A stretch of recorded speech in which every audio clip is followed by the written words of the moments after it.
How was your wife when you left her? I'm not sure I understand. Are you asking me about her mood, her character? I was referring to her physical state. And I suggest you say so. Your function is to clarify, not obscure. Mr. Jameson, with all due respect, I would appreciate a less patronizing attitude. And I would appreciate, with all due respect, questions of a more pertinent nature. I will certainly try to do better, sir.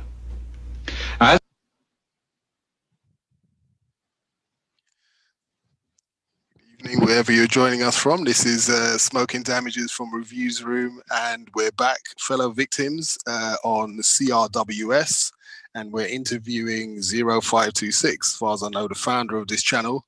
So anyway, last year I was minding my own business on Instagram, posting a few things, trying to use my time and energy to counter racism, white supremacy as best as I could. And I was contacted by Mr.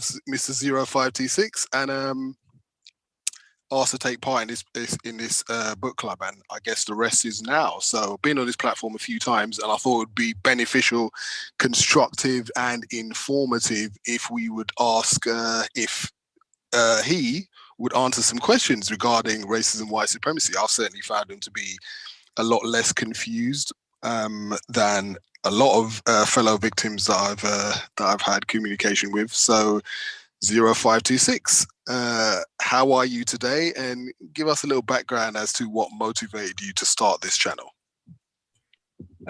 Greetings, Smoky Damages, and the rest of the folks on the panel. I am still learning, and I am maintaining, and I was motivated to create the channel because I came across the book, The Delectable Negro, because I was directed to that channel by my cellmate. And I listened to like probably 10 minutes or so of the Kyle's Delectable Negro book study. And I was like, wait a minute. If white people were really doing this stuff, were like eating us, I want to find out for myself. And I ordered the book, The Delectable Negro, started reading it. And I thought, hey, this is information that people I know should know. So I decided to invite folks to the book club that is now known as CRWS. Okay, so then you just decided to literally just start a channel on social media just like that? How did that come about? How did that sort of come about?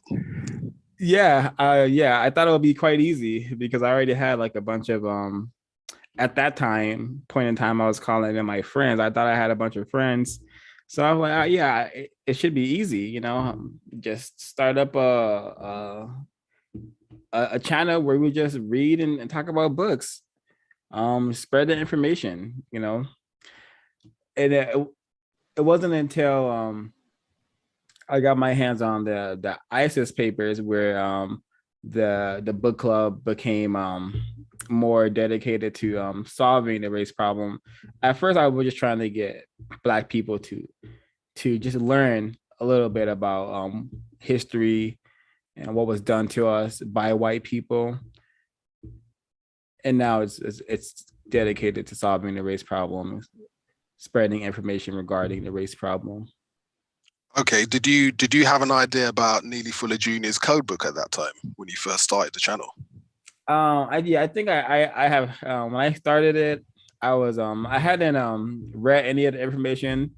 I probably have had heard the name and read it in the ISIS papers a bunch. But no, uh,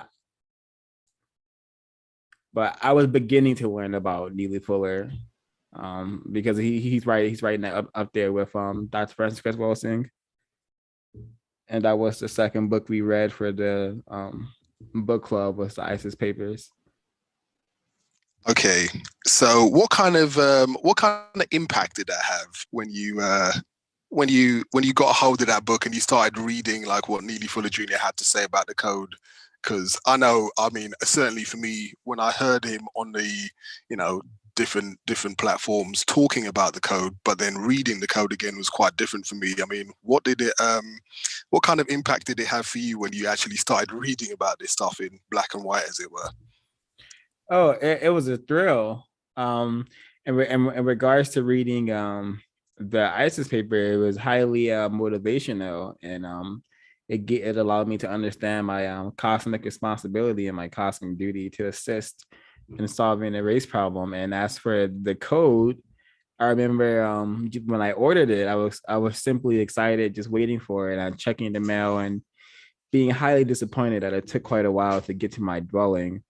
But when I got it, I would read it, and it was definitely a treat and a thrill to read the information, because a lot of it made sense. And I would consider Neely Fuller a sort of a philosopher of sorts, because that's what the information reads like to me: philosophy, a sort of philosophy I've always sought, but due to living in existing in the system, it's been very hard to acquire. So really, when you started reading that code, you thought it kind of it sort of came to you that you had more of a sort of like a cosmic duty to do something about the race problem. Like, how do you mean? Like, what do you? Could you expand on that a bit? Yeah, I thought, wow, the bare minimum, at least I could do is think about it, speak against it, speak about it, and maybe, you know, act against it with my thought and speech, and maybe some more actions if some come to mind, or if I'm able to codify some more actions. But yeah, reading the ISIS papers, and just learning about racism and white supremacy essentially is what all it took for me to want to get serious about solving the problem, learning about the problem. Because Okay. yeah, prior to the ISIS papers and Deductible Negro and the code book, I was very confused. Very. Same here. I completely agree. I was a lot, and I hear that a lot from a lot of different white non-white people that I speak to about this subject. And talking about racism, since we're talking about it, what's your definition of racism, and what do you mean when you say racism?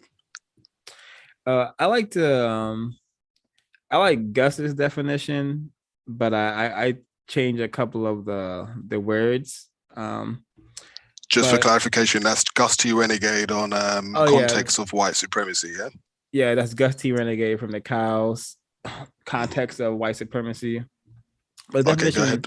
yeah, my definition is a system, a global system of people who classify themselves as white, who are dedicated to mistreating, dominating, and subjugating everyone in a known universe who they classify as non-white. And yeah, that's the definition. So do you think all white people are dedicated to practicing racism? No, I don't think all white people are. I think enough of them are for the system to be in place 2022. How do you reckon non-white people can determine the difference between the ones that are dedicated and the ones that aren't? That is an excellent question. Um pay attention to the words that they use. But there's really no way that I can tell another non-white person that this white person is definitely a racist. So the best answer I could give is that I can't, and I would urge all non-white people to suspect all white people who are able to practice racism to be a suspected racist. Um, all white people in general, I would say, actually should be regarded as suspected racists. Fully agree, and we're probably going to get to a few of these words a little later as well. And what do you mean when you say being on code against racism? Oh, so when I say codification, anything like that, it means having some sort of thought, speech, and action that is dedicated to countering racism by discussing it correctly or helping people to do whatever people need help with. So that's what I am saying when I say code. The code should be geared to producing justice, guaranteeing no one is allowed to be mistreated, but those who need help receive constructive help. And in terms of how we see other white people, like as victims of racism and white supremacy, I was just thinking the other day when someone like, say, Peggy McIntosh, for example, the Peggy McIntosh, for in case anyone's listening, is responsible for the whole, white privilege term. She did a paper on white privilege, the term white privilege, and she made it quite popular. It's become popular. When someone like Peggy McIntosh admits that she is a racist, why do you think that many non-white people have a problem referring to her as a racist? I think we've been trained, conditioned, victimized to a degree of being super, super fearful to discuss racism, to even use that R word, that racism word, that racist word. So I think that's where that comes from. We have been trained as a collective of non-white people, specifically Black people, to get really uncomfortable, fearful, and annoyed when we have to look at the truth, confront the truth, or discuss the truth. I suspect. Yeah, I agree, actually. I've heard you talk a lot about confusion in terms of how in terms of how racism is practiced, right? Could you give an example or a few examples of how you've observed, how can I call it, weaponized confusion on the part of racist man and racist woman towards non-white people, how they get us confused about what racism is and how it works? So many ways. A recent way I've seen is them having information, or for example, you may have been there, but there was a white man in one of our discussions, and he said that he was going to tell it to us straight about what all the racist stuff white people are saying and doing. But then when we proceeded to ask him, okay, tell us, he says, oh, he tells us to leave it to our imagination. So they will pretend like they're gonna share constructive information with us, but it won't be constructive information. It would be what is meant to be perceived as constructive, but it's just deceit and misinformation, false information. Another thing I'm seeing ramped up a lot is white people taking non-white people to the bedroom. I'm seeing that ramped up in all areas of people activity, especially in entertainment. We're now seeing superheroes with we're now seeing white superheroes rape non-white people. Basically, we saw that with Spider-Man. We're seeing that with Batman. It looks like coming up this year, and we saw it with Venom. Let There Be Carnage. So they're really trying to put into the non-white person's brain computer that, hey, if you want, yeah, you too can get with a powerful white person. Yeah, it's your turn now. So go out and seek a white person to be raped by and to be super, super um, victimized by, and that will lead to confusion, I suspect. When you talk about sexual contact between white and non-white people, you refer to it as rape. What do you mean by that? Why do you call it rape? Because non-white people currently 2022, we exist as a powerless group of people, racist man and racist woman. They have determined that we shall be treated like children and that we are their children. They dictate where we live, how much, how we can make an existence, and what we can do or what our existence. If you really pay attention to how things are set up, white people, aka racist man and racist woman, determine all of that. So we are their children and they are the adults. So with that being said, a adult and a child cannot have sex. Whenever that happens, that's rape. So I see that's the same for reality for white people and non-white people. We are non-white people, according to racist man and racist woman, we are their children. They treat us like children. Why are they having sex with their children? And just very incorrect. And I don't think it should be happening. Nor do I think it has solved any problems.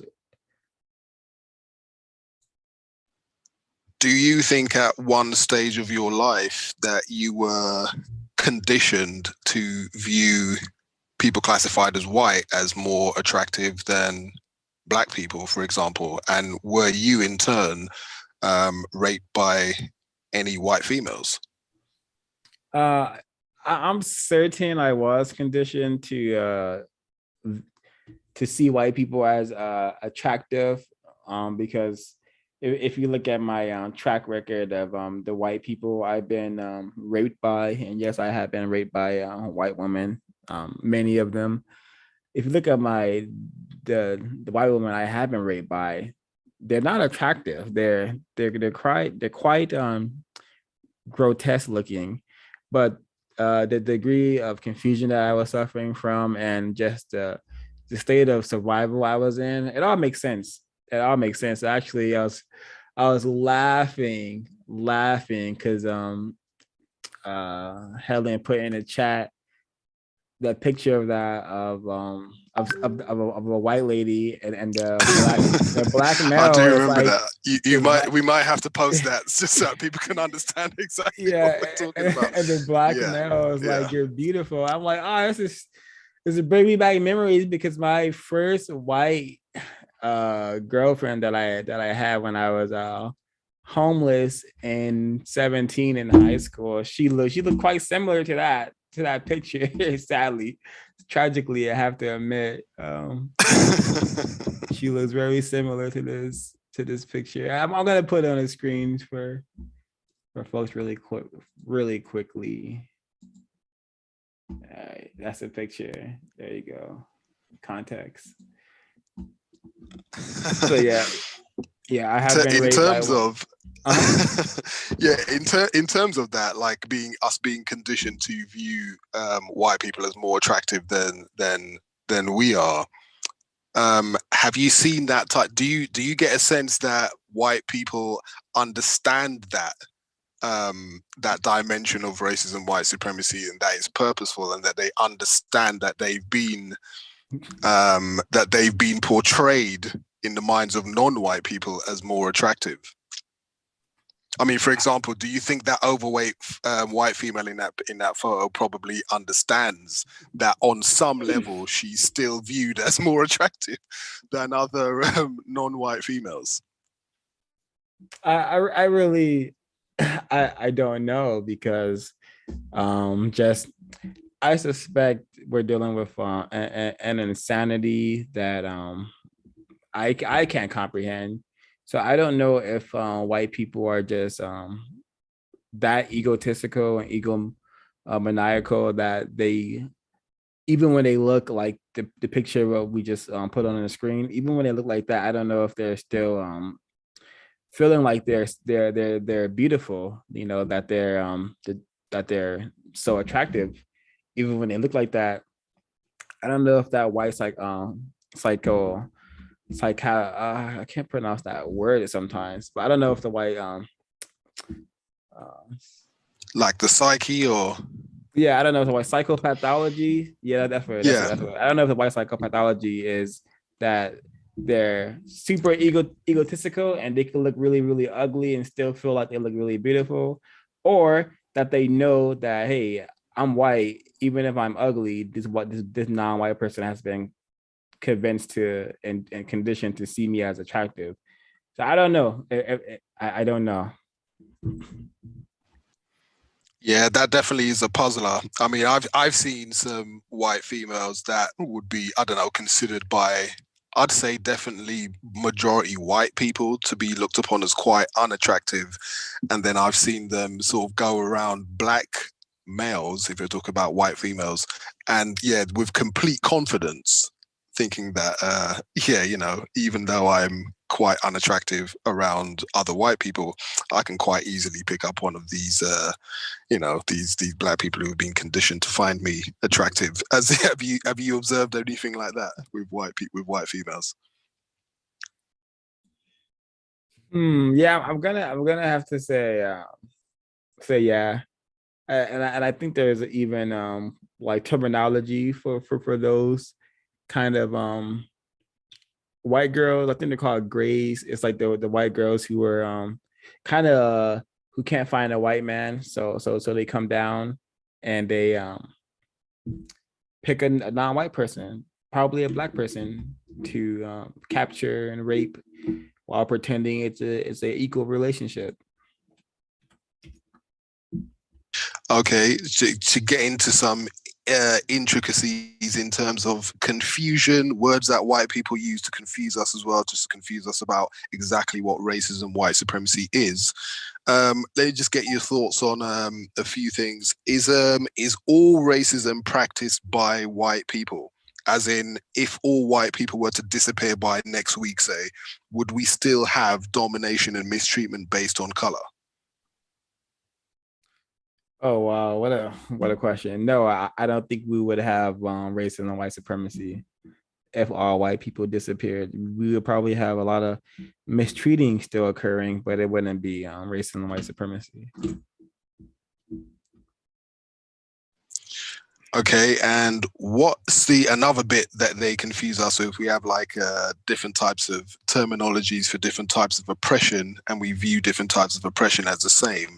And I was wondering, I was going to get your take on this. Is there a difference between, say, racism and anti-Semitism? If so, could you explain the difference and how this is a bit confusing for some non-white people? Oh wow.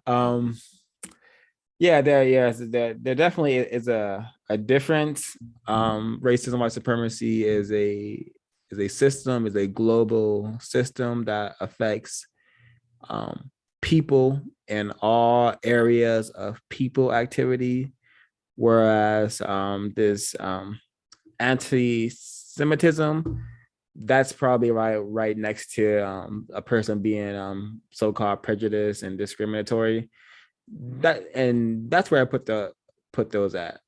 It probably involves some mistreatment in the form of verbal attacks, but as far as being dominated to the degree where you are forced to live in squalor and you are murdered and you are not generally treated with dignity by anyone, including people who look like you. No, anti-Semitism does not equate that, whereas racism and white supremacy equates that and much more. Excellent answer. A lot of it dealing with confusion again. A lot of non-white people have been conditioned to use terms like fair, when we mean unjust or incorrect and things like that, and illumination when we mean clarity, for example. Why do you do you see problems with the use of words like fair? Oh, because it helps to support racism, white supremacy. But there, it's so common, tragically, and until a person um understands, like, gets into their brain computer the concept of codification of thought and language, nothing's gonna change. But it's really damaging to for people, for most people, to use words like fair and dark out of context, and in a context that helps to support white supremacy. Why would the term fair specifically, like what is it about the word fair that helps to support the system of racism, white supremacy? Because fair has been associated with white skin. Who's the fairest of them all? It's been associated with white skin, and at the same time, it has also been said to mean equal or balanced. So at the surface level, yeah, a person may be thinking that they mean equal or balanced when they're saying fair, but their mind, their brain computer may be getting other messages where they're eventually seeing fairness as whiteness, as being white, as a person can only be fair, a person can only be balanced or equal if they're white. So I think that's where the damage comes in on levels that I'm probably not able to comprehend, but I have some idea on. Totally agree. Totally agree.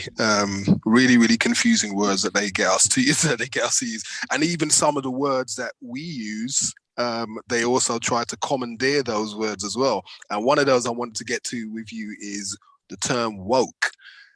Have you ever used this term woke? Have you heard other people using the term woke? And what does that word mean to you, or that phrase mean to you? And how do you think it's been commandeered in some sort of way by white supremacists?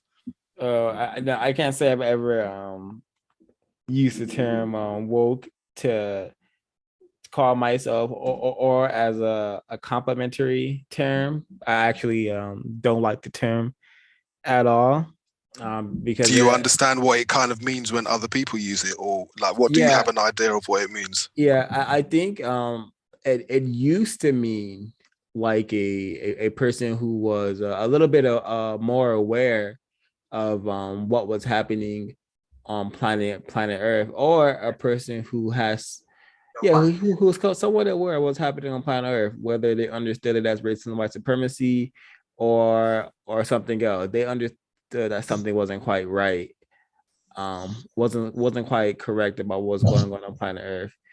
Now, I suspect it means the same thing, but that woke person is a bit of a nuisance. Like, this person's a woke. He's trying to be woke. He's trying to be smart. He's trying to be, you know, aware. Do you suspect that maybe white supremacists have probably commandeered the word to use it for their own ends? Oh yeah, of course. That's, yep. I was gonna say, yep, co-opted, hijacked the word.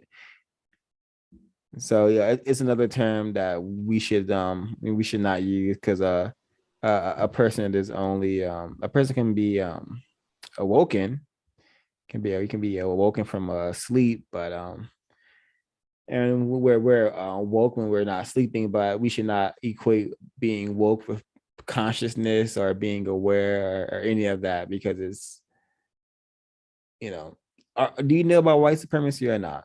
If we're talking about what we know about, let's say what we're talking about, what we know about, because saying woke or never woke or conscious is not, it's not it anymore. Yep, using correct terms. I see a lot of us fall into traps of using incorrect terms, and we're trying to talk about this problem.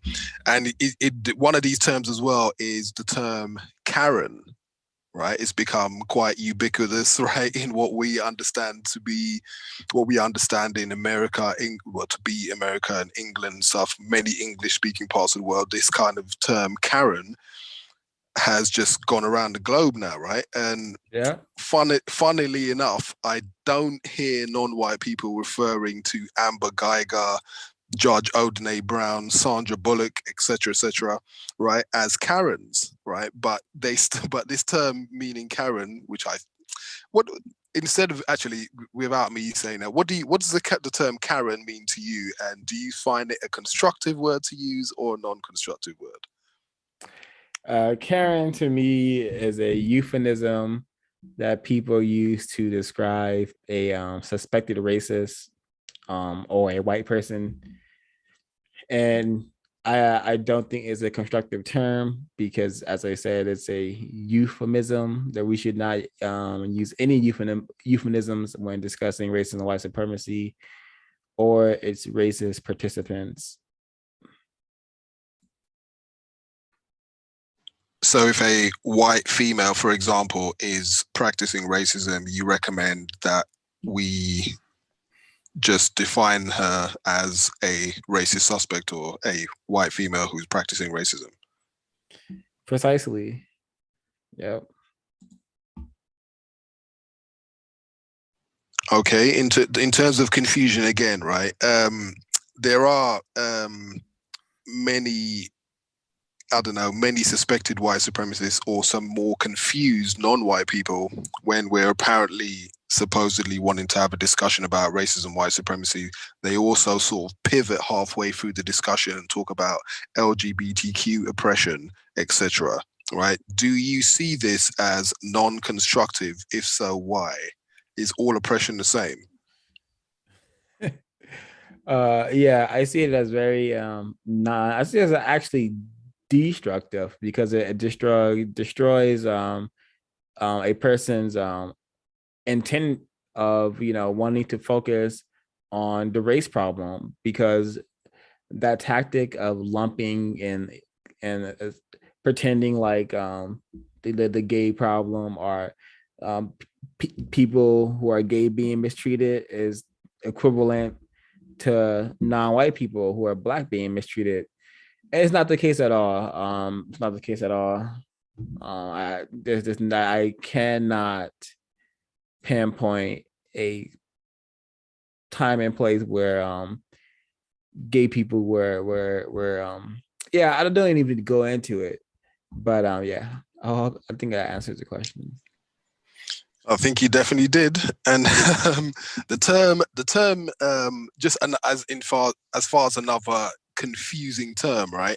The term CRT, critical race theory, seems to be a term that we're all hearing again and again, and some of the ways that what's some of the ways that you've heard that term being used, and do you advise other non-white people to use this term CRT, and what does CRT mean to you, like when you've heard it used?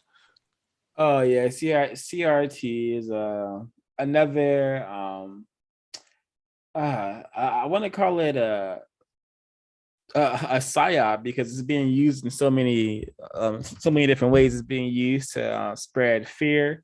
It's being used to spread anger. It's being used to get white people frustrated and some of them worried that this scary CRT is coming to their classrooms.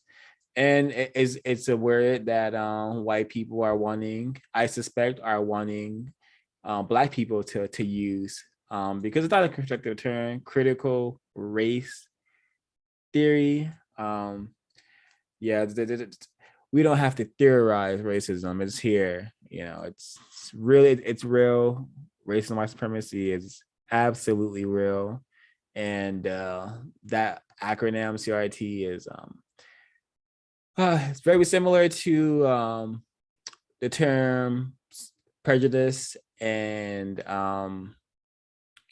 what's the other one? Oh, discrimination, because now a person is going to be able to say, I don't want to talk about CRT, and that's now saying I don't want to talk about racism. Or yeah.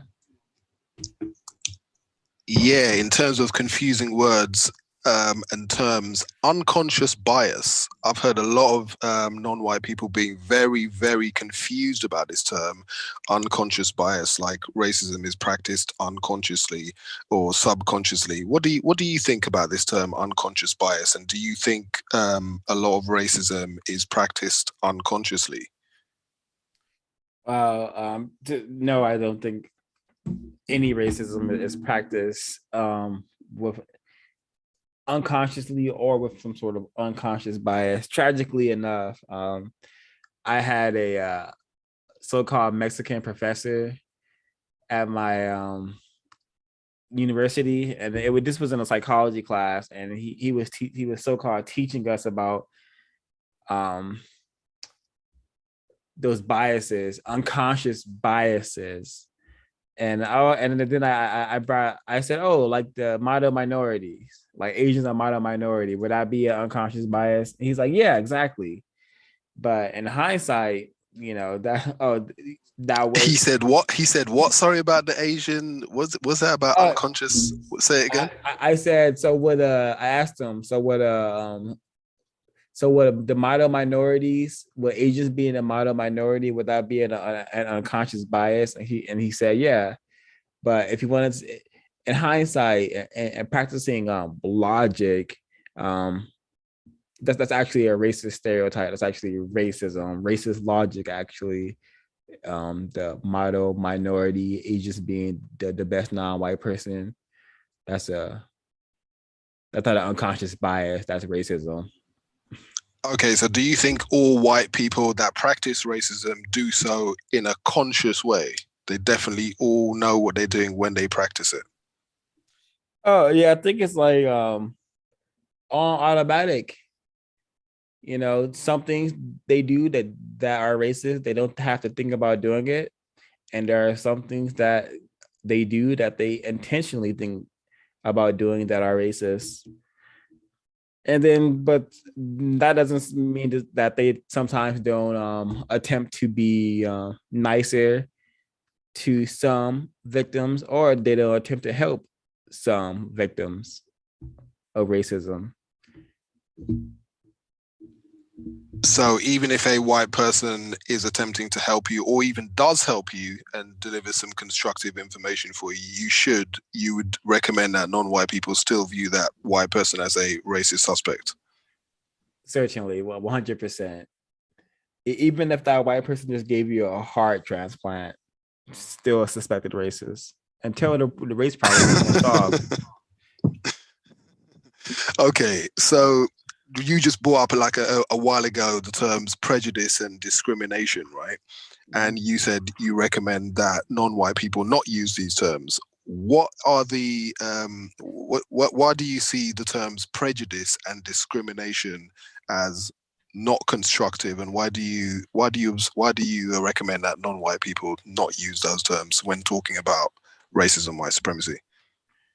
Because there's easy way out terms. It's an easy way out to not talk about racism, white supremacy. They say being prejudiced is judging someone before you get to know them. Okay, and they say discrimination is not liking someone, or not liking a certain group. It's confusion, because that's not what discrimination is. And I think everyone probably practices prejudiceness, because you're not going to logically get to know every single person before you judge something about them. And we have been trained to judge people just by the way we exist in this society, this system. So super inaccurate terms. I don't even use the term, and when people use them to me, I tell them I don't use those terms. What do you recommend for what non-white people do when another person, be they white or non-white, are attempting to talk about this problem and they use words like prejudice and discrimination? What do you recommend non-white people do in response? Don't give support to those words being valid, and ask questions about what they mean when they're using those words, and state that racism, white supremacy is not prejudiceness, it's not discrimination. It is a global system of white people who are dedicating to mistreating non-white people on the basis of our color because we're not white. I've heard you talk about the term white privilege, talk about confusing terms. I've heard you talk about the term white privilege before and about how that's a dangerous term for non-white people to be using. Why is the term white privilege a dangerous term to be using when we're talking about racism, white supremacy? It's another racist euphemism. It's another euphemism. It doesn't give the correct information about what is taking place. You know, it's not a privilege for a white person to always have more comfort and more access and more power than a non-white person 24/7, no matter where they are on planet Earth. That's not a privilege.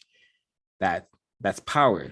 You know, but hey, 05, but yeah. non-white people would say to you that in this racist system, wherever white people do receive privileges and benefits. Why shouldn't we be talking about that, about the privileges and benefits that they get? I would say, how is that? Okay, I would say sometimes I get the same privileges. Like sometimes I am allowed to, you know, travel. Sometimes I'm allowed to, you know, be comfortable. Sometimes I'm allowed access. And sometimes I'm allowed into situations where I feel powerful. But that doesn't mean that I have that. It's not real for me like it is for white people. So I may have some access and so-called privilege, but it would never be power. But when white people have those things, it's not privilege, it's power. But what I've learned speaking to non-white people about these sorts of things is that it's best to not attempt to get them to change their thought, speech, and behavior. Just you present, and you be a display of the correct use of words and codification, and hopefully that will motivate them to, or maybe help them to one day attempt to be codified. Because in this business of kind of racism, I've seen a lot of non-white people are not interested in solving their race problem. Yeah, it's just not in our brain computers. We don't think it's something we should be doing, even if helping by solving the race problem could be as simple as changing your use of words. Fully agree.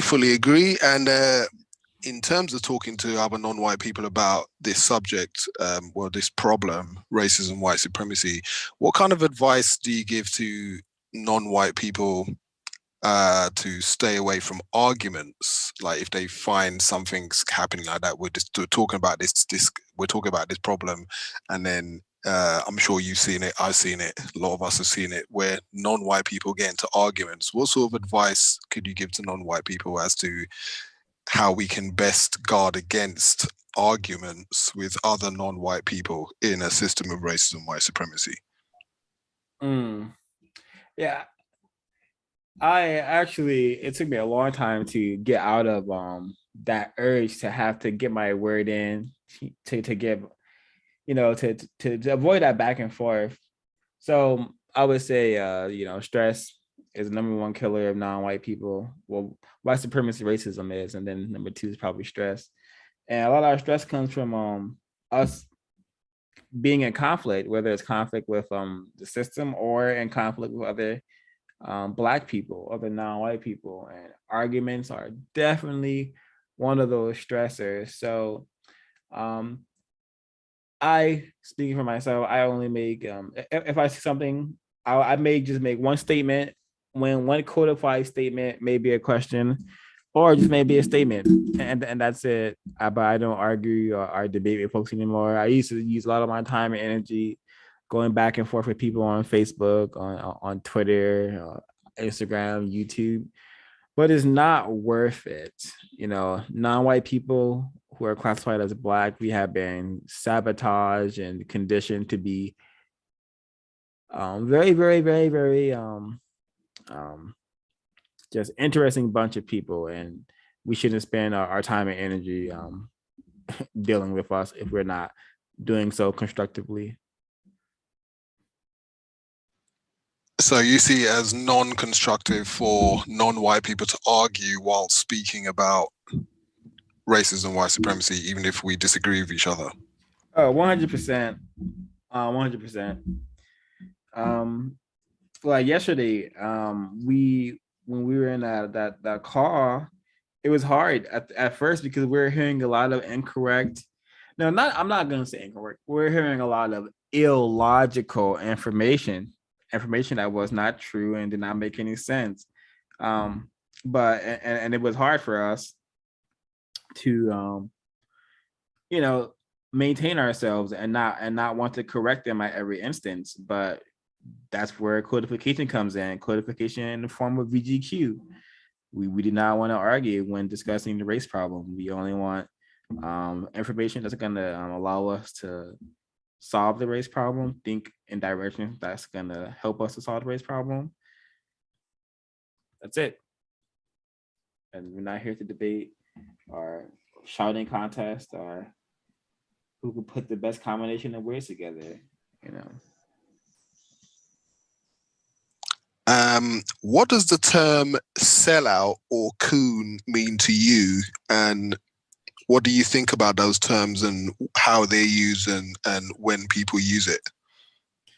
To me, they're just incorrect terms that we on a long list of terms we should not be using. But being in this business and being on social media as well, I see this sellout coons being tossed out all the time, and it's non-constructive, and it's a way to mistreat other Black people while probably pretending that you are so-called pro-Black or so-called trying to help Black people do something positive. I don't know how that's possible if we're calling other Black people coons and sellouts. We all been sold into the system of white supremacy. Would that be considered name calling? And is name calling generally non-constructive or just completely non-constructive whilst discussing this problem? Yeah, 100%. Definitely name calling, definitely mistreating, definitely helps white supremacy, racism more than it helps to produce justice. Okay, excellent answers to those questions. As at this point, has anyone else, Helen B, Ash, etc., anyone else got any questions for 05? Take it away. Yes, I do. Hello, 05. How are you? I'm maintaining and still learning. How are you? Maintaining as well and balanced. So my first question for you is, how many books have you read this year? Read from beginning to end or just read? Finished to completion, sir. Oh, 0 of 2022, 0. Okay. Can you explain the code in under 3 minutes? Yeah, the code is a way of getting things done that need done without producing more problems. And it's something that works. And when speaking of a code against racism, it's using one's thought, speech, and behavior to counter racism and white supremacy, with the ultimate goal of producing a system of justice. Fragments of the code can be found in the 10 stops and the ISIS papers, but the best place to find it is one making it themselves and from the United Independent Compensatory Code System Concept book by Neely Fuller Jr. Do you agree or disagree that non-white people, Black people, can't be racist white supremacists? Yeah, I disagree that they can be racist white supremacists, of course. And why is that? Because in order to be a racist white supremacist, a person has to be classified as white, and Black people who are classified as Black are classified as Black. Which do you think are confused about racism and white supremacy? White people or non-white people? Non-white people. And if there's a hierarchy of who's confused the most, from being the most confused, it would start as being Blacks being the most, and then it will probably go down the line from there, with yellow being the least confused. What kind of music do you listen to? So I listen to all kinds of music, but it is only music when I'm listening to it.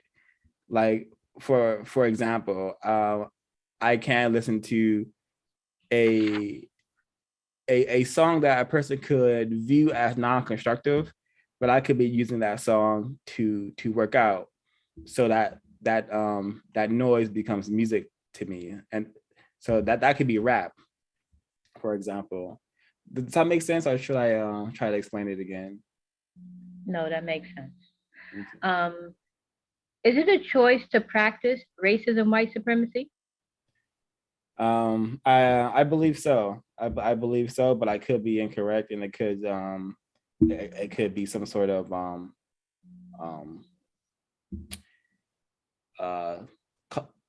cosmic duty for white people. I got that question from Dr. Senq. You could check out his YouTube channel. His name is Dr. Senq. That's for people out there. Are you a teacher, a student, or still learning? I would say that's an excellent question, and I would say I am still learning. How do albinos fit in the system of racism, white supremacy? How do they fit in this? What is their place? I think that they are either white or non-white, and they either function as white or non-white. That's my answer. Okay. And what did you eat today?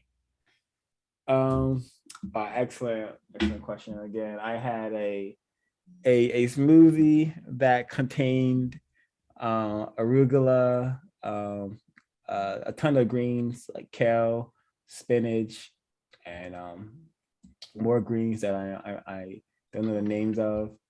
And it also had blackberries, dragon fruit, grapes, pineapples, and mangoes, and oat milk, and sesame seeds, and hemp seeds, and flax seeds, and ginger. And I did also have brown eggs and a little bit of turkey sausage, because I do eat meat every now and then. Do you agree on questioning white people? Yeah, not only do I agree on it, I support it, I encourage it, and I applaud all non-white people who have the courage to do such things. Is it correct to say that you are a victim of racism, white supremacy? Yes.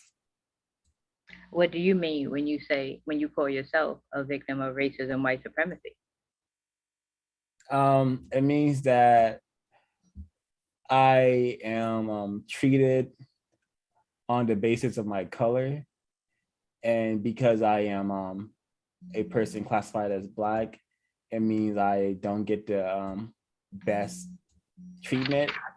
My mistreatment started when I was conceived by a person classified as Black, a so-called Black mother. And while in that womb, my victimization began because she was forced to exist in incorrect conditions. And so, yeah, that's why I'm a victim, because the moment I was conceived, I was mistreated and abused by the system. Another excellent question that I got from Dr. Q YouTube channel. Who do you think started the idea that all white people are racist? White people or non-white people? That's I don't know. I don't know. That's an excellent question. But I would suspect it was probably white people. Very interesting. You said you didn't complete any books this year. Do you have a top favorites when it comes to books? Oh yes. I'm not gonna list them in like order. I'm just gonna list them. But the United Independent Compensatory Code System Concept by Neely Fuller Jr. is right up there. And then there's the ISIS Papers and Program to Kill, and then Pieces of a Puzzle and Race Code War and Of Water and Spirit. And I don't know if I mentioned this one, but this will be the last one I mentioned. The Body Keeps the Score. I have a ton of other books in my my library, but those are the ones that I have. When I read, I am very enthralled by them. Another excellent question that I got from Dr. Q YouTube. Is a person a racist at the time that they are not practicing racism? But I don't know. Is a person a racist at the time they're not practicing racism? Correct. Like when you're going to the bathroom, taking a shower. Are they still allowing them? Yes, because they're probably still allowing themselves to exist in a system of white supremacy without ending the system before going to the bathroom or before taking care of that. Or before they went to bed that night, they could have ended racism, and then they could have woke up and went to the bathroom without being a racist, a suspected racist or a racist. Okay. Do you think there's levels to racism? I don't see it as levels. I see the race war as the race war. I see just how in wars there are different units, and different units have different roles and different value per se, but they still have the necessary value of being supporting of the war effort. So white people, there are the business units of white people who go about shaking hands and acquiring new institutes and land masses to support white supremacy in that manner. And there are units of white people who go out amongst non-white people and pretend to be their friends and invite them to do music videos with them, and they practice racism, white supremacy in that manner. And there are units of white people who hang out outside of grocery stores and call themselves homeless and do drugs with non-white people, and they practice racism in that way. They're different units, just how there's like a paratrooper, there's a grenader, and there's a rifleman and on the battlefield. That's how I view this war. I hope that made sense. Yes, it does, sir. What did your victim parents teach you about racism, white supremacy, Um, either directly or indirectly? but indirectly, I was taught that I'm owed something. Because I remember my victim mother one day, she told me that when I was like a young teenager, she told me that I act like someone owes me something. She acts like I act like the world owes me something, you know. And then as I became less confused, I realized that I am owed something, as is every non-white person. Probably every person existing is, and we're all owed justice. We're all owed being able to exist in a system where we're not mistreated and we get constructive help. Good answer. Can you talk about mental health and the effects of racism, white supremacy? I think mental health is how I got into this business, because my mental health was my so-called mental health was even worse. I was even more insane because how I got into this business is because I was looking for the truth. I've always been a person where I want to know the truth. I want to know what's going on, and I was so brain trashed that I thought everything was just random. And then I just did some research, and then my research led me to start to believe that the planet is ran by reptilians. And I used to think, okay, I used to tell people, you know, do you know about the reptilians? You know, the reptilians are what are why everything's so messed up. You know, they eat people, right? You know, reptilians eat people, right? And yeah, I have fun with it, but I really believe that, you know, lizard creatures had something to do with why this planet was so incorrect. And but my care mate, she noticed and she saw how insane I was becoming, how even more insane I was becoming, and she directed me to the cows context of white supremacy. Then I discovered that the electable Negro. But yeah, how I got started on this in this business of racism, of counter racism, attempting to counter racism, was I decided that hey, I want to end all trauma for Black people. And I made a decision in college because I learned I learned about my own trauma, and I realized that hey, I suspect every Black person is super traumatized. So I made a decision to end all trauma, and in my searching to discover what's causing all the trauma, it led me to discover reptilians and eventually racism and white supremacy. Can you explain brain trash for those who don't understand that vocabulary, who don't have that vocabulary? Yeah, so I use the word brain trashed, retarded, brainwashed. I use it all as like synonyms. They all mean the same thing to me. It's like I'm not the system has deliberately made it so I am not as smart as I should be. I don't know how to think as well as I should be able to. I have been fed and led to believe things that are not true about reality. I have been led to believe things that are not true about myself and people who look like me, and people who are white. So my mind, my mind is not what it should be. It has been um, sabotaged. So when I say brain trash, I'm talking about all the damage that has been done to my thinking capabilities and my being. Thank you for that.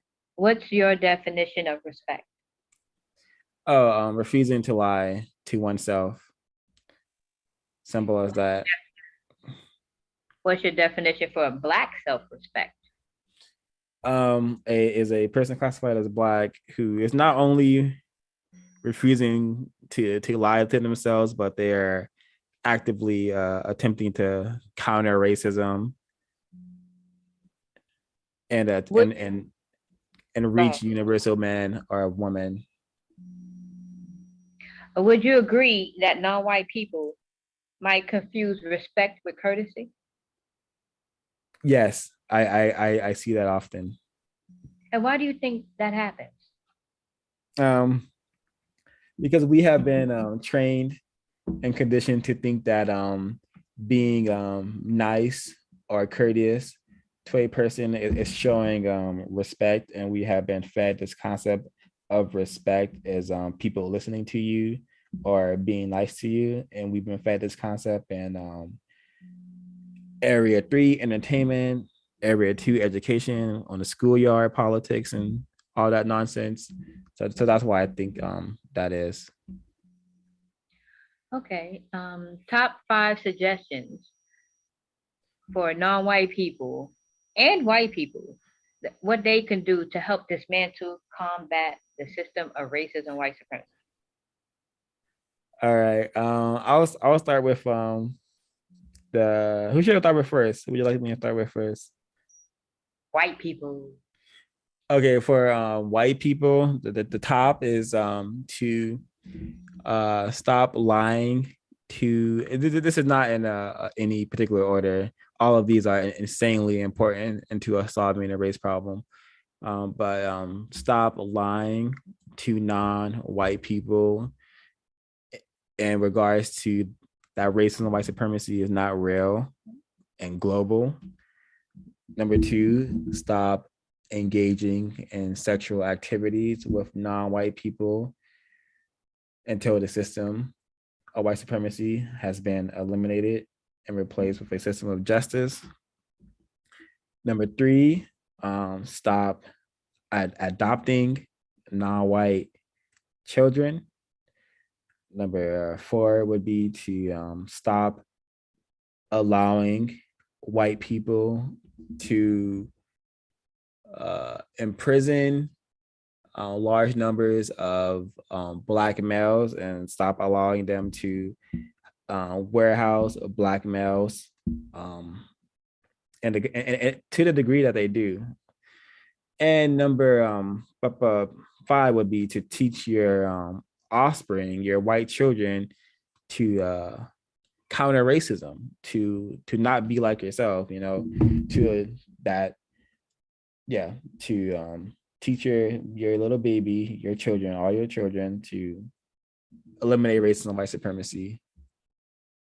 And for non-white people, begin to learn about racism and white supremacy, and that should lead you to number 2, where you're able to use the correct terms when discussing racism, white supremacy, and you using the correct terms and understanding racism and white supremacy.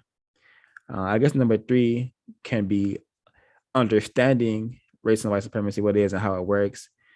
And then number 4 can be promoting and participating in no conflict with other non-white people. And number 5 would be to be serious about serious things and to no longer be serious about silly things, to stop having so much fun, stop celebrating so much, stop partying so much, stop laughing so much, and spend some way more time attempting to be constructive and going back to number 1, learning about and reading about racism and white supremacy, listening to lectures. If you don't like reading, you hate reading, because I didn't start reading until I discovered racism. So I only read to learn about racism and white supremacy.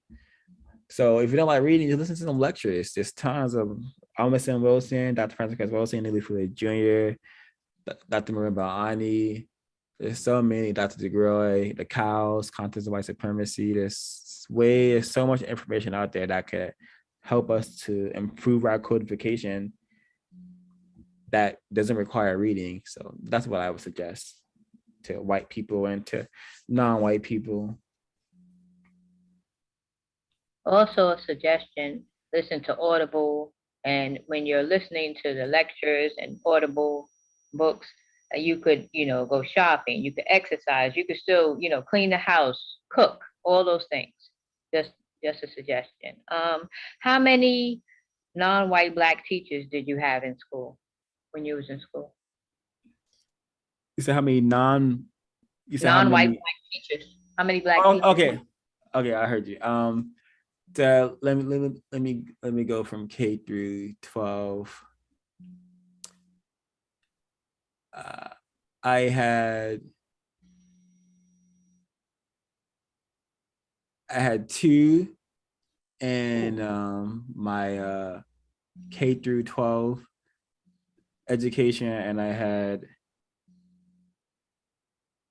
two in my so-called higher education at college. Okay. How did your victim parents discipline you? I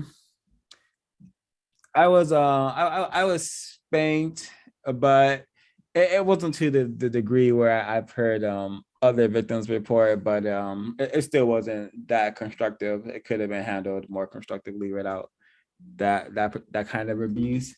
But yeah, I was spanked. I was like punished with my material things being taken away or being placed on punishment, meaning I couldn't like leave the house or have access to my things, the things I like doing for entertainment. Yeah, but I was never like I was always spanked on my bottom. I was never like hit in the face, like slapped across the face by my victim mother or stuff like that. It was always like a cordial corporal punishment. Like we had like I had like a stick that was used for some of my spankings, or it was sometimes just a hand. Okay. Can you share a few experiences of racism, white supremacy on the job? On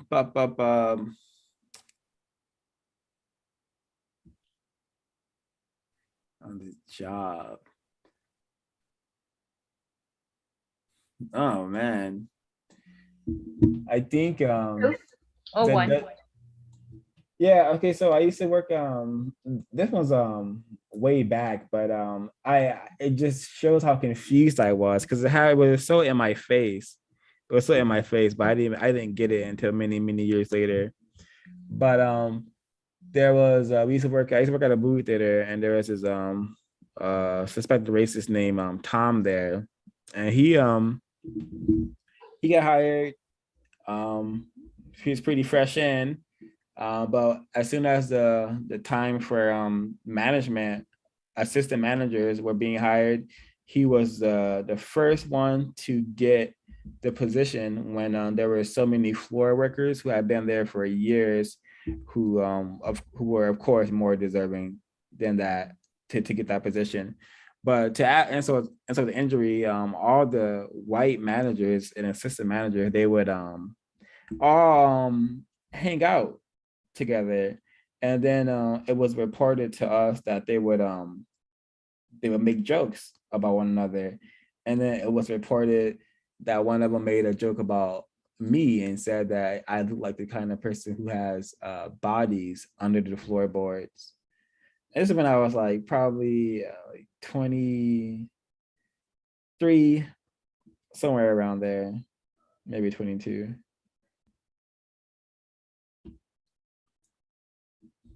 But yeah, I also worked in a school, and I'm not really seeing a lot of white people, but what's happening at the school and how the students are behaving it's all the effects of racism and white supremacy. I noticed that you've watched a few movies and TV shows. How are you able to decode these movies and TV shows? Oh, it's just looking for the symbolism. Just looking for the symbolism. Like, for example, I may be doing a decoding with Sarah for Dexter season 9, but I just look for I just take what I've learned, just what do colors mean in the system of white supremacy, and I apply it to what I'm seeing on the screen. Like, for example, Dexter, there's a lot of coded messages in that show, and just the whole aspect of a white killer and their son, and they have a code. Like Dexter has a code, and that's what non-white people need a code.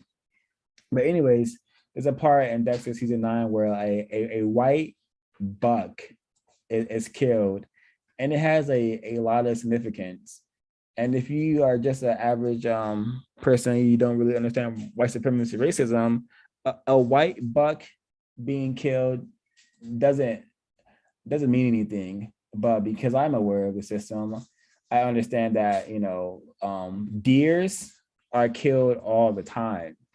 But because it's a white buck, it produces a lot of conflict within that show because, white bucks are supposed to be so-called sacred and the show's lore. So yeah, I just pay attention to what I'm looking at. Before I had the concept of white supremacy in my brain computer, I was just looking at, how well done this is scene, how good is the acting, like how much am I enjoying the content. But now I'm actually paying attention to what am I seeing, what are the characters saying, and what does it all mean? I watch movies totally, I consume information totally different now, being less confused. How were you able to avoid or block the programming from racist man and racist woman under the system? I don't know if I am blocking it. I would just say I'm decoding it and or understanding it. Like for example, if I'm presented with an image of a so-called attractive female, white female, and a black male in the bedroom on the TV screen, I'm not gonna go out and try to find myself a white female. That could be how I'm blocking the programming. I'm just understanding, it. For a long time I wasn't encountering the programming. Area 3 totally brain trashed and retarded me to the point where I really thought killing and harming people, I really didn't think too much of it. I didn't mind it. I thought it was fun. I couldn't name any black scholars, but I could name Patrick Bateman, Tyler Durden, Ted Kaczynski. I can name a bunch of white killers, but I cannot name Malcolm X, Marcus Garvey, Dr. Francis Olsen. I cannot name any black scholars. So not blocking it in the past has led to me having to correct a lot of damage. Do you speak any other language besides English? No. What podcasts are you listening to now? I listen to the context of white supremacy. I listen to the Produce Justice show on Tuesdays at 6 a.m. PST. And other than that, other podcasts I listen to are kind of probably about, about true crime, about white killers and white people behaving incorrectly. So I guess I don't really want to give any white people shout outs, but I guess to answer the question, I would say This Is Monsters is a podcast I listen to, at least a YouTube channel. Yeah, this Is Monsters is one I think is constructive. Not because it teaches about racism, but it just gives me white people that I could do my own broadcast on and tell the truth about them.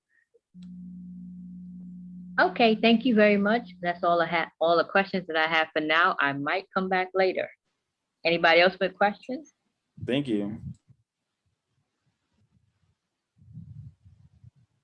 Can I be heard? I have one question. Greetings, 0526 and the panel. Thank you very much for agreeing to do this interview.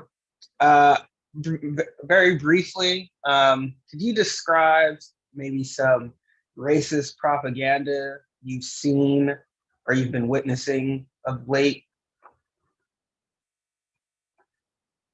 Yeah. Okay. So I guess the most disturbing racist propaganda I've seen lately is on the show the Dexter, because this is my first time watching the show with codification. Like I understand what a code is, and I keep hearing Dexter talk about a code. You know, he always talk about the code and how he needs the code to be successful. And currently the show is about him and his son. His son is now like helping him to be a killer. His son is also looking like he's going to be a serial killer like Dexter. So Dexter has a code, and if you understand Neely Fuller's understanding of a code is something that works. Dexter has a code that teaches him how to be a deceitful mass murderer. So I think that show is giving is spreading a lot of coded messages to white people to, hey, stay refined, stay deceitful, stay very smart, and keep your code ready, stay on code. And it's at the same time it's sending messages to non-white people to be attracted to white psychopaths who like Dexter, because he on that show he is with a non-white red female, so-called Native American. So it's really powerful. It's really powerful. And next to that, I have to mention Venom 2, Let There Be Carnage, because it's just so grotesque.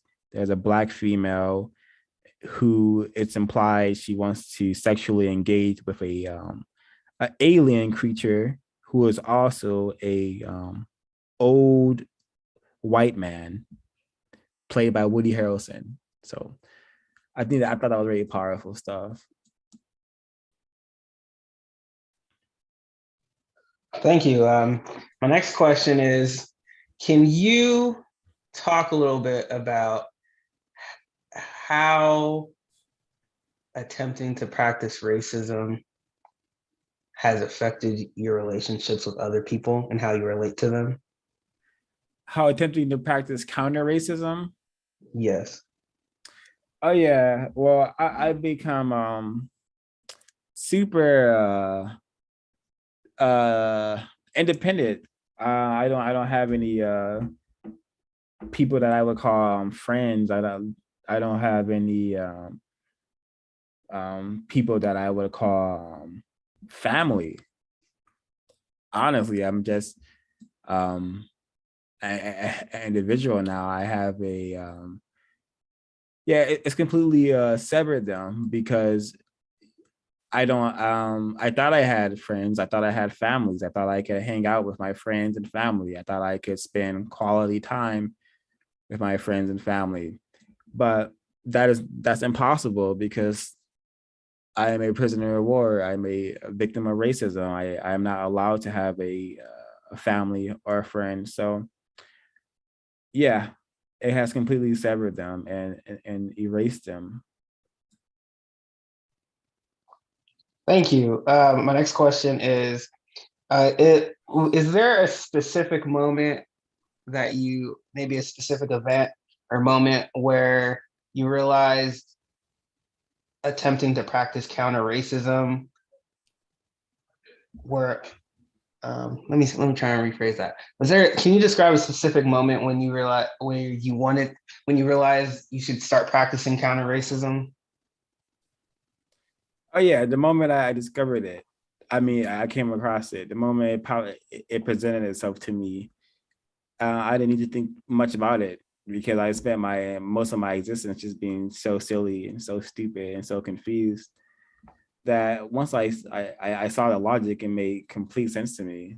And I've always wondered why, things I always wondered why things were like this.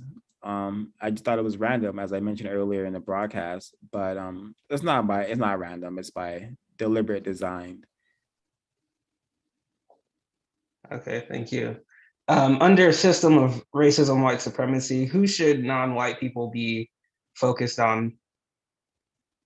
Non-white people should be focused on white people 24/7.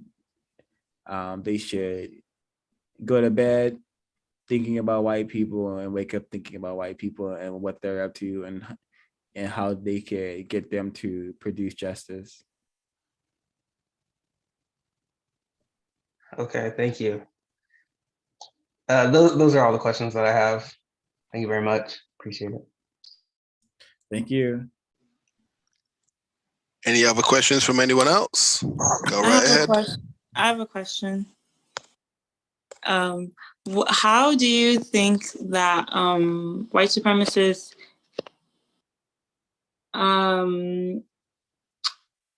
give signals to Black? What are the different signals that white supremacists give to Black males versus Black females, and how do you think it affects their ability or lack of ability to produce justice? So I think, well, Black males are dealt with either with just immense direct aggression and violence, or just really, really, really refined racism in the form of deception. But yeah, I don't know if I could answer that question besides what I just said, because I'm pretty sure it differs. I'm pretty sure white men have a did you say white men or white people? I said, what are the signals that white supremacists give to Black males versus Black females? And how do you think that it affects their ability or lack of ability to produce justice? Okay, I think from my decoding and from what I suspect is going on, I think we get signals saying that, hey, Black male, I think we get mocking symbols.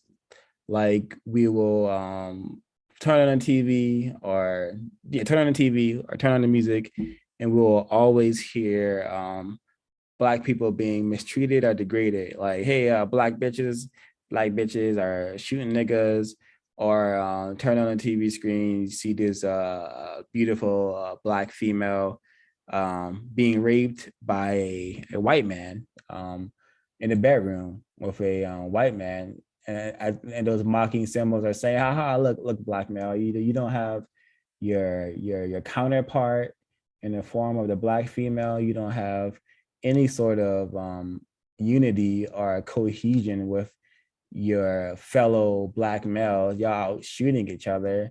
So it's just mocking symbols. And when a Black male sees that, they're probably too confused to counter it. So they're probably participating in it themselves, or they see that and they the self-hate is increased, and they end up with a non-Black female, or they end up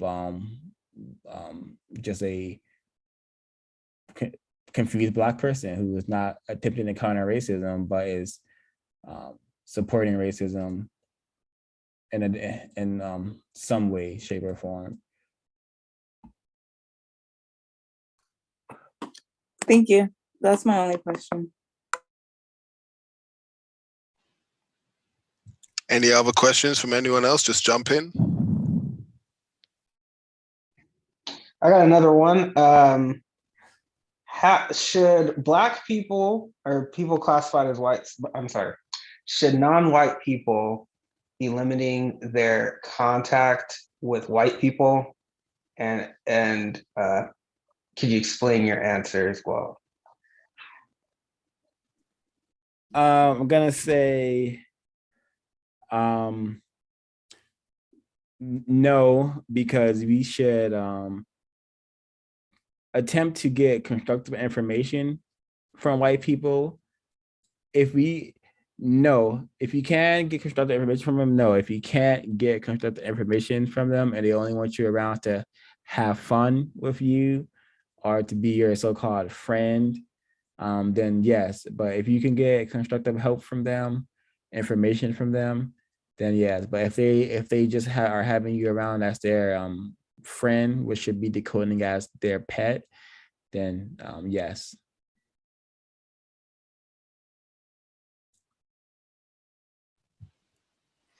I got a quick question actually. In a system of racism, white supremacy, have non-white people, especially black males, been conditioned to use our bodies and not our brains? I'm gonna say 100%. That's correct. I think that's probably why I've always had a disdain for dancing in most sports, because something in my brain computer saw just black people being encouraged to play sports or dance my entire existence. Play sports or dance. I should play football, or my victim unit telling me, waking me up to go in the living room and dance for somebody or for people. So yeah, that I think that's true, and I've seen many tragic examples of that being true. I've certainly talked about celebrating quite a few times. You talked about it a few times. Could you just talk about non-white people are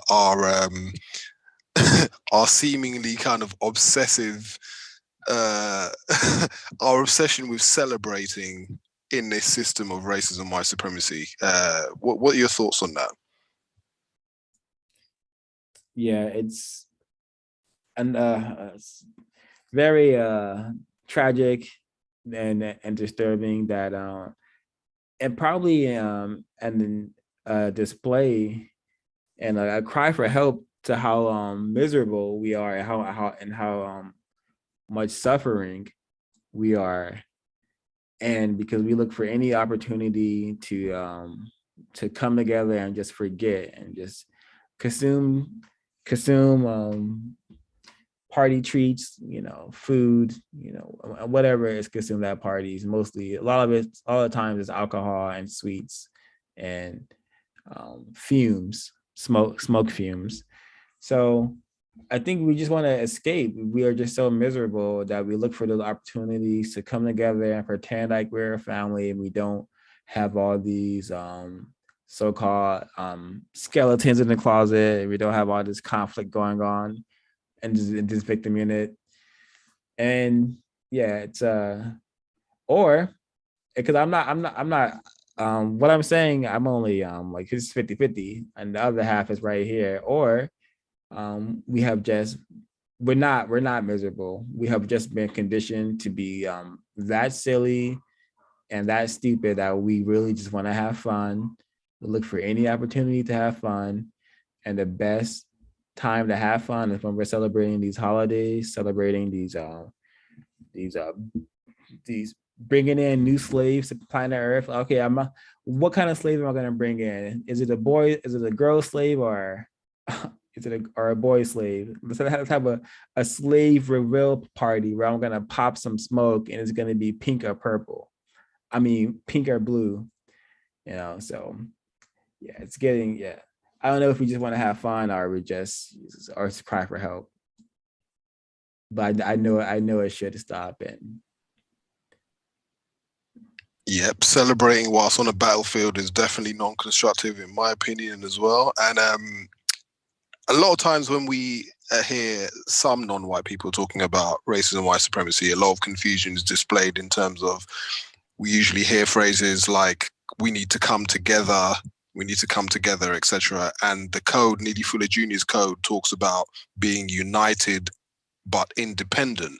Can you explain the difference for some non-white people who might be listening? What's the difference between being united but independent versus we need to come together, etc., to do something about racism? Yeah, coming together is Black people thinking they're gonna huddle up and slam dunk racism away by doing something together. Whereas being united independent, we are united around a code designed to counter racism. And it is believed that by being united around this code, if enough of us are united around this code, we can solve the race problem, or at least eliminate it, which is my goal. So united independent is what we should change our mentality to. Another bit of confusion sometimes I hear when we're talking about non-white people talking about racism, we start talking about capitalism, or we start talking about an Illuminati, etc. If there is such a thing as an Illuminati or capitalism, etc., do you suspect that these things are run by people classified as white? Oh, certainly. Even when I was super sick with more insanity, the reptilians are white. They're white reptilians. So no matter what boogeyman we want to blame on all the world's problem, whoever behind that boogeyman is like Scooby-Doo. You take off the mask, it's going to be a white person, a racist white supremacist, to be more precise.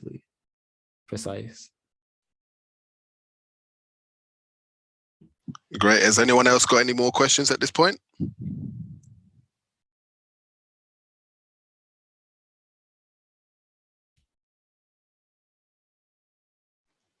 Okay, just checking. I'll just get another question whilst everyone else gets ready. If white people are not going to stop practicing racism, what should non-white people do? If white people are not going to start practicing racism, I think non-white people should still be codified and keep begging and keep asking them to eliminate racism. But we should also probably spend more time and energy in Area 9 counter war, looking at some of some suggestions there that we can think about.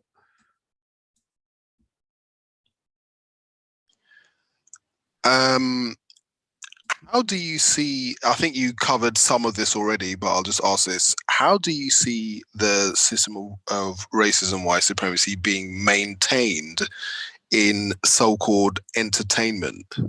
Can you list some of the things that non-white people should be aware of when, viewing TV, movies, etc., etc.? What are some of the things that some non-white people should be aware of how racist man and racist woman are trying to maintain that system in regards to entertainment?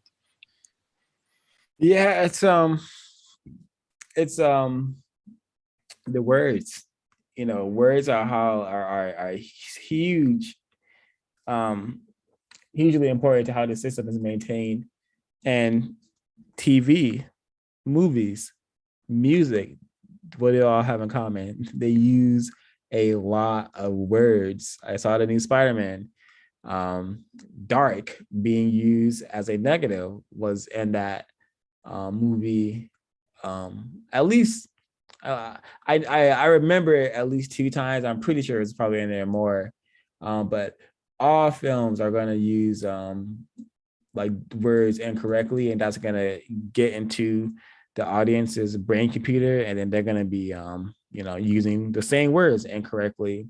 And that is how, and also the concepts that are presented in movies and music is racist logic. I largely believe that it's racist logic or counter racist logic. And we have all been trained to use racist logic. So when you're watching Spider-Man, when you're watching Thor, when you're watching anything, any film that you've been allowed to see, it's probably operating on racist logic. And so we're taught racist logic and we practice racist logic, at least racist thinking. And that, I think that's how it works, because when you look at rap, you know, we have a ton of slang combined and these songs. But when you decode it, it just means Black people killing Black people. And when you look at the effects of it, it means Black people killing Black people. Not the ones who are rapping about it, but the ones who hear it, the young ones who hear it, they will, in large numbers, go out and practice racist logic in a form of killing each other. That was a pretty long-winded answer, but did that make sense, Mr. Damages? That did make perfect sense. Yeah. And I'm through with my questions, actually. So if there's anyone else that's got any more questions, or if there's any questions on the chat, is anyone asking any questions? All right, I have some more questions here, if that's okay. Go ahead. So my first question, thank you again. Do you have any book recommendations by a white author? Yes, I do. It would be Program to Kill by David McGowan. Okay. Is that the only one? And another one would be The Body Keeps the Score. The author name escapes me right now, but it's a pretty popular, easy to find book. The Body Keeps the Score. Have a couple of studies on that on our channel as well. Okay. Do you know any people classified as white who may not practice racism, white supremacy? I know white people, but I do not know any white people who may not be practicing racism. Okay. Are there any non-constructive activities you struggle with? Yes, of course. Oh, can you do you mind sharing any, or keep those to yourself? Yeah, I guess I struggle with some of how I spend my time and energy in regards to Area 3 entertainment. Okay. Do you believe, thank you for sharing, do you believe justice can be established? Oh yeah, I actually think the path, the solution, the road to justice, I think is quite simple. It's just that racist men and racist women have done a phenomenal job at sabotaging, retarding, and brain trashing the entire planet. That it's been very, very, very difficult to traverse that road to justice. Thank you. And my last one is, what do you think is the largest problem with Black male/female relationships? So-called. I think the fact that we have Black males and Black females operating with a racist logic, and that means that they are attempting to be like white people. They're expecting the Black male to function like a white man can function, and they're expecting the Black female to function like a white woman can function, which is never gonna be the case. Never gonna be able to provide the same material comfort that white people can, only if we're except when we're allowing those really, really rare Jay-Z instances. And even those, in those scenarios, things are still not where they should be. Case in point, Jay-Z getting beat in the elevator with his care mate standing right by him. So I think it's we don't have counter racist logic, nor do we have any sort of logic that would put our position and our condition into context, because we have what I've noticed is that we have a bunch of well-dressed and attractive looking Black people, but they are still victims. We are well-dressed victims, and we may be comfortable, but we still don't have the things we need to exist constructively with each other, nor will we in this system, and nor will we ever even get close to without having understanding of racism and white supremacy in our brain computer, which most Black couples do not have, I am certain. Thank you. I will just ask another question, actually. In terms of the whole thing with white saviors, like white savior complex, when a lot of non-white, are there some standout or popular white people that are claiming to counter racism that you think are confusing some non-white people that we should be cautious of or aware of? Oh, I'm sure there's a bunch. I'm sure there's thousands at this point. That's how refinement looks. Can you list a few off the top of your head? Jolly. I don't, because they are existing and taking. They use Instagram and TikTok, and I don't watch them. I just know they're out there. But there's a guy, Jolly something. Jolly whatever. Jolly Ginger, I think. Jolly Good Ginger, I think he calls himself or something. Yeah, Jolly Good Ginger. He's one of the new ones. Maybe Greta Thunberg. She may be, even though she's like a eco activist, she still could be, and also a so-called child. She also could be suspect. She's a suspect racist in my book. My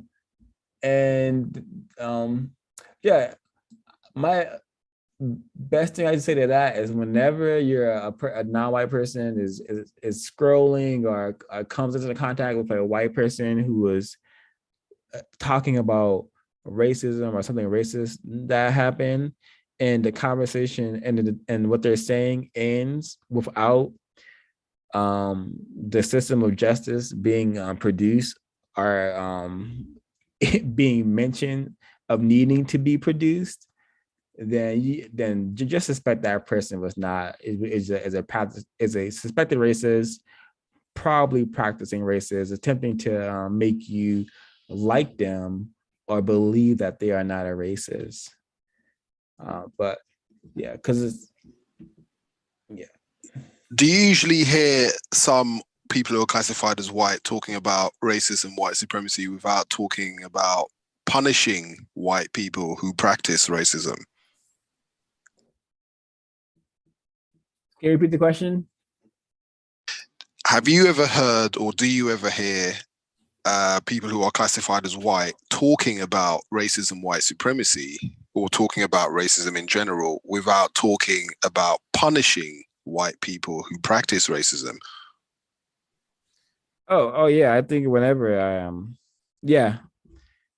whenever I hear about racism, it's racism is being celebrated or excused in some way, shape, or form. Rarely is it being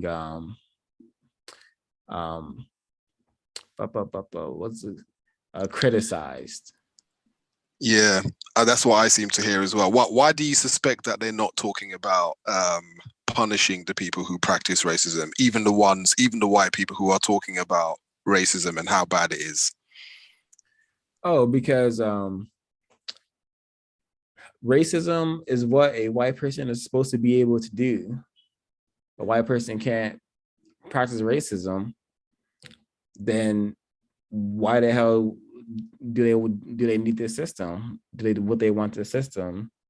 So I think the usual suspects, they have to play really close attention to how they report on overt racist actions, because they don't want to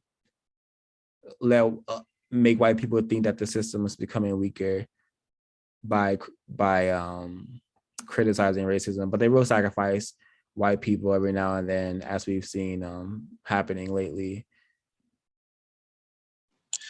Do you think that white people practice racism for different reasons? Yep, I think they have different reasons. Like they have they get different things out of it. Like one person may feel good being able to like go amongst Black people and talk to them and have them believe that they're friends, and that may make them feel like really conniving, and that may make them feel good. Or they may feel good being able to travel from landmass to landmass, paying non-white people for sex. That may make them feel powerful, and that may give them great physical pleasure. Or they may practice it because they think the way their skin is means that they should practice it. But yeah, the goal, like why they practice it, I think it's also tied to with wanting to maintain it and keep it going, because doing the things I mentioned is helping to keep it going, I suspect. In terms of viewing white people as racist suspects, do you think it's constructive for non-white people to think of people like, let's say like Dylan Roof or Kyle Rittenhouse, look at them differently to how we look at someone, say, I don't know, off the top of my head, I don't know, Steven Spielberg, Jeff Bezos, et cetera, or a judge, presiding over a case, etc. Do you think it's helpful for non-white people to look at these different types of white people in terms of what job they have, etc.? Do you think it's constructive for us to look at these white people as different, like powerful, less powerful, etc.? Oh yeah, I think I don't know if I would say less powerful are more powerful, but the likes of Steven Spielberg and Jeff Bezos, these are super powerful suspected races. I think they are the kind of the suspected races that we should be even more suspicious of compared to the Dylan Roof types, to the ones who kind of make it known that they are a racist white supremacist. But there were likes of like Steven Spielberg, the Elon Musk, those suspected racists are very, very dangerous because they have millions upon millions of non-white people listening to them. And that can cause a lot of confusion, and that can do a lot to not produce justice.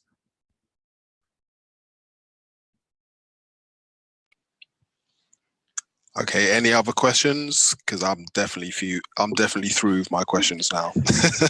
I know I keep saying that, but I'm definitely few more questions. I have one. This may be the last one. Do you think non-white people should watch the news or consume media in regards to current affairs? I think it's a hard question to answer because I watch my victim unit watch the news, you know, routinely and still be very confused about race and white supremacy. So I yes, it's important to be aware of what's happening on planet Earth, but if you don't understand race and white supremacy, the things we are consuming on the news, it's not going to do much for us because we have to be able to not only watch the news, but to decode it. And if you're not going to be able to decode it if you don't understand racism. Okay, wonderful. Thank you. That was my last question. I don't have any more. Mr. Tellen B. I don't have any more questions. Okay, I see Evolutionists for Justice is in the chat as well, and Produce Results. Do you guys have any questions? One question I have. What was the reaction when you told the first white female that you wouldn't no longer have sex with them?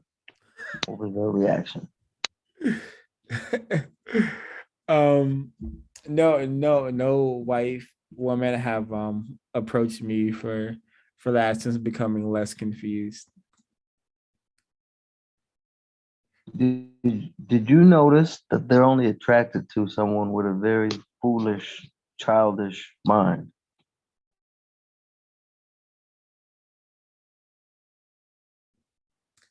That makes a lot of sense. You think maybe that's why they have not attempted to try to get you in the bedroom anymore? You're no longer attractive?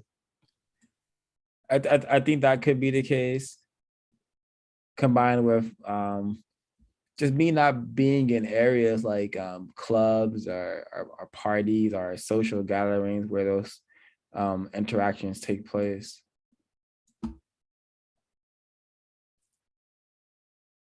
Quality decision. That's it.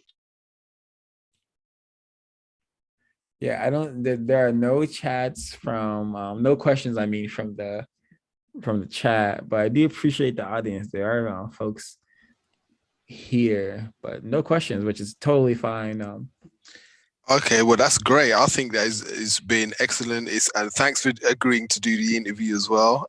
Still learning how to interview people myself. So thanks for agreeing to answer the questions. I think you did a great job answering the questions as well. And yeah, I think we can go ahead and wrap things up. Yeah, thank you. It was definitely a blast to use some insane words. A blast between, because of system white supremacy, things that are fun explode. So yeah, it's definitely been a blast. It's been very constructive. I appreciate being asked to, and I hope my the words I shared here were of value, some value to the folks who were listening and the folks who may listen in the future who come across this broadcast. Okay, so just before we go, just let some non-white people who are listening know where they can find you, know what you're doing on in terms of social media, etc. You can. You should go to CRWS on YouTube. Type in CRWS. Go to the About page. You can find all of our social media. There's more content to come. Want to eventually get into decoding white killers and talking about all sorts of things on the channel. But please check out our channel. Go to the playlist. Please also check out Smoking Damages Instagram and YouTube channel. And please, as I beg all non-white people, go to producejustice.com, order a copy of the code book so we can gather that effective number of non-white people who will solve the race problem. The tipping point.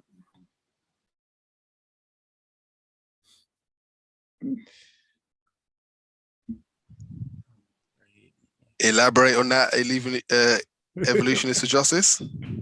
There's a book called The Tipping Point by a black male, but warning, he has a white parent. And he talks about there's a natural law in the universe that among people, when certain ideals spread to a certain demographic, a number, or in a certain area, then it has its way of making its way across the entirety of a population.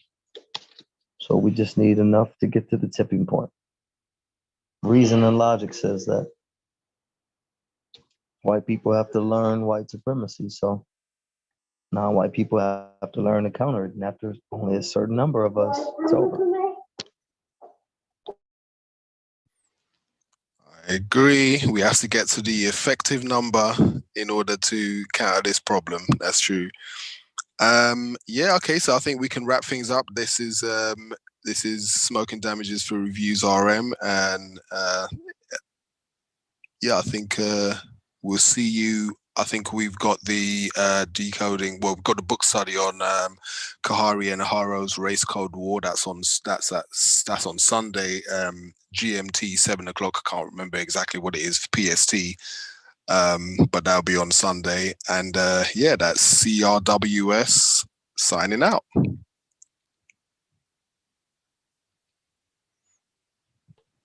Peace.